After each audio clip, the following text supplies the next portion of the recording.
Hello everyone, welcome to channel learn with ease. आज का topic है रिटायरमेंट ऑफ अ पार्टनर, जिसमें हम सॉल्व करेंगे question number 27 chapter 5 TS Grewal की बुक से class 12 accounts. Online sessions, online classes के लिए आप मुझे इस नंबर पर व्हाट्सएप कर सकते हो अपना नाम और क्लास। अगर आप टीएस ग्रेवाल के साथ साथ डीके गोयल बुक को फॉलो कर रहे हो तो इसी चैनल की प्लेलिस्ट को क्लिक करो, आपको न्यू एडिशन के सॉल्यूशंस अपलोडेड मिलेंगे। साथ में ही कम्युनिटी सेक्शन में एमसीक्यूज मिलेंगे क्विज की फॉर्मेट में और एमसीक्यूज के सॉल्यूशन शॉर्ट्स में।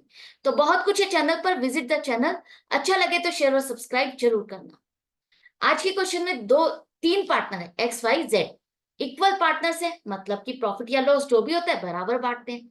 तो 1:1 इनकी प्रॉफिट शेयरिंग रेशियो थी। 31 मार्च 2024 की आपको बैलेंस शीट दी गई है।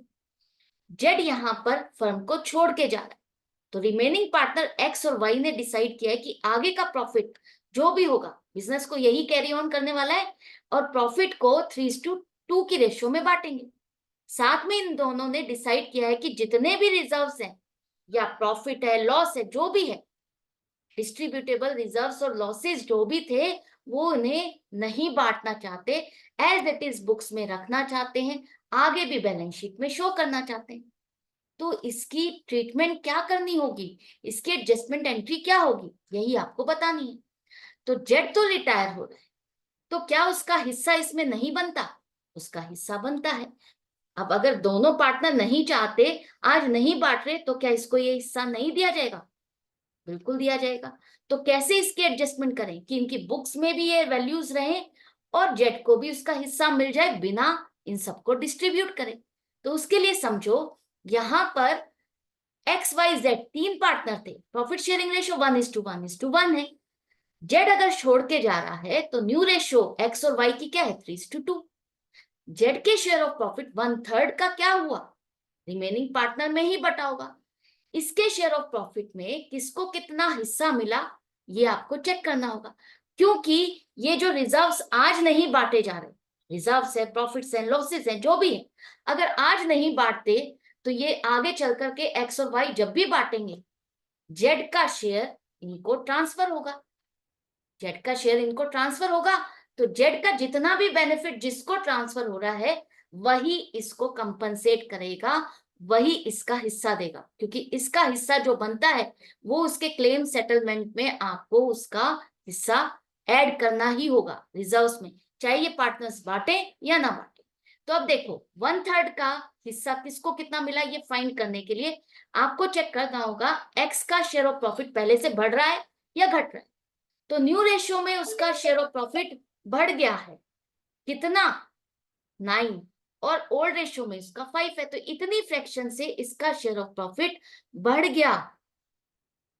करेक्ट है, इतना प्रॉफिट बढ़ गया इसका। इसी तरह से वाई का चेक करो, आपका यहां पर वाई का भी शेयर ऑफ प्रॉफिट इतनी फ्रैक्शन से बढ़ गया, क्योंकि इन दोनों को इतना इतना फ्रैक्शन जेड के शेयर ऑफ प्रॉफिट में से ट्रांसफर हो रहा है। आप चेक भी कर सकते हो अपनी कैलकुलेशन को, 4/15 प्लस 1/15 5/15 बनेगा, जिसको आप रिड्यूस करते हो तो क्या बन जाता है, 1/3। इसका मतलब हमारी कैलकुलेशन सही है, जेड का शेयर ऑफ प्रॉफिट 1/3, इन दोनों ने इस हिसाब से बांटा, इन दोनों का शेयर ऑफ प्रॉफिट इस हिसाब से बढ़ रहा है। तो इन दोनों ने इसको किस हिसाब से बांटा, इसके शेयर ऑफ प्रॉफिट के 5 हिस्से किए, 4 हिस्से एक्स ने लिए और 1 हिस्सा वाई ने लिया। इसको रेशियो में कन्वर्ट करते हो तो डिनोमिनेटर सेम है, तो रेशियो बन गई गेनिंग रेशियो 4:1। इसी हिसाब से जो रिजर्व है, जितना भी हिस्सा जेड का बनता है, वो इन दोनों ने इसी हिसाब से बांटा होगा, आगे चल करके इस हिसाब से इन दोनों को मिलेगा। तो सबसे पहले देखो है कितना। अगर आप जनरल रिजर्व देखते हो 26,000 है, वर्कमैन कंपनसेशन रिजर्व, इसके अगेंस्ट कोई क्लेम नहीं है, तो ये पूरा का पूरा रिजर्व आप पार्टनर्स में ही बांटते हो, तो ये 32,000। इसी तरह से ये तो रिजर्व प्रॉफिट का एक पार्ट है। Profit and loss account debit balance है, इसका मतलब लॉस है, खर्चा है, नुकसान है, ये भी पार्टनर्स में बंटना था, तो ये माइनस करोगे। एडवर्टाइजमेंट सस्पेंस अकाउंट क्या है, ये वो खर्चा है एडवर्टाइजमेंट का जो आपका राइट ऑफ करना बाकी रह गया। एडवर्टाइजमेंट का आपने लमसम खर्चा किया और जिसका बेनिफिट आपको कई सालों तक मिलता है, कई सालों तक मिलता है और उसका थोड़ा थोड़ा अमाउंट आप प्रॉफिट एंड लॉस अकाउंट में ट्रांसफर करते जाते हो। लेकिन आज की डेट में जब कोई पार्टनर रिटायर हो रहा है तो आप पार्टनरशिप को रिकॉन्स्टिट्यूट कर रहे हो, और रिकॉन्स्टिट्यूशन के टाइम पर जितने भी रिजर्व्स हैं, प्रॉफिट हैं, लॉसेस हैं, उनको बांट करके आप खत्म करते हो। तो ये जो 2000 का था खर्चा, ये भी इन्हीं पार्टनर्स में बंटना था।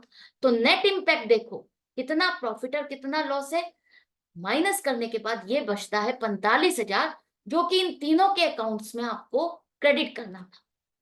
किसका कितना हिस्सा बनता है, 1/3 1/3 1/3, इन तीनों के अकाउंट में आपको क्रेडिट करना था।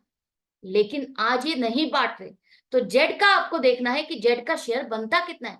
इस 45,000 का 1/3 इसको मिलता 15,000, जो कि इसका क्लेम में ऐड होता। ये इसको आज नहीं मिल रहा, ये इसको पार्टनर्स डिस्ट्रीब्यूट करके इसको नहीं दे रहे, क्योंकि ये दोनों तीनों बांट ही नहीं रहे हैं इन रिजर्व्स को। तो इसका हिस्सा जो बनता है इसको देगा कौन, वही देगा जिसके पास इसका प्रॉफिट ट्रांसफर हो रहा है। एक्स और वाई के पास इसका प्रॉफिट ट्रांसफर हो रहा है। इस 15,000 का 4/5 एक्स को मिलने वाला है आगे जब भी डिस्ट्रीब्यूट होगा 12,000, और वाई को 15,000 का 1/5 3,000 मिलने वाला है।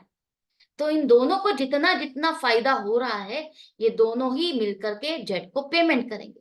तो गेनिंग पार्टनर्स को आप डेबिट करो 12,000 और 3,000 से, और जेड एक तरह से सेक्रीफाइसिंग पार्टनर है, उसके अकाउंट को आप क्रेडिट करोगे।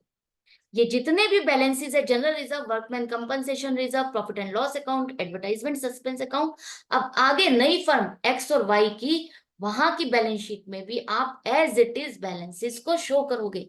ये खत्म नहीं हुई, जो भी हिसाब किताब होना था वो इन पार्टनर्स में आपस में ही एक एडजस्टमेंट के थ्रू हो गया, कि जो 15,000 का जेड का नुकसान होना है जो डिस्ट्रीब्यूट नहीं किया जा रहा था, ये 15,000 रुपए इसको एक्स और वाई मिलकर के पेमेंट करेंगे। तो आई होप आपको अच्छे से समझ में आ गया। जब भी, सिंपल सी बात है, जब भी partners as it is balances को रखना चाहते हो, तो आपको सिर्फ देखना है गेनिंग रेशियो क्या है, और उस गेनिंग रेशियो के हिसाब से एडजस्टमेंट एंट्री पास करनी है। कुछ कुछ ये गुडविल की एडजस्टमेंट एंट्री जैसी है, बिल्कुल सही। तो आपको गुडविल के एडजस्टमेंट एंट्री की तरह ही यहाँ पर वो एडजस्टमेंट एंट्री बनानी होगी। तो आई होप ये अच्छे से आपको समझ में आ गया। तो मिलते हैं नेक्स्ट वीडियो में नेक्स्ट क्वेश्चन के साथ। आपको अपनी प्रैक्टिस जारी रखनी है, मेरे साथ बने रहना है। Goodbye and take care.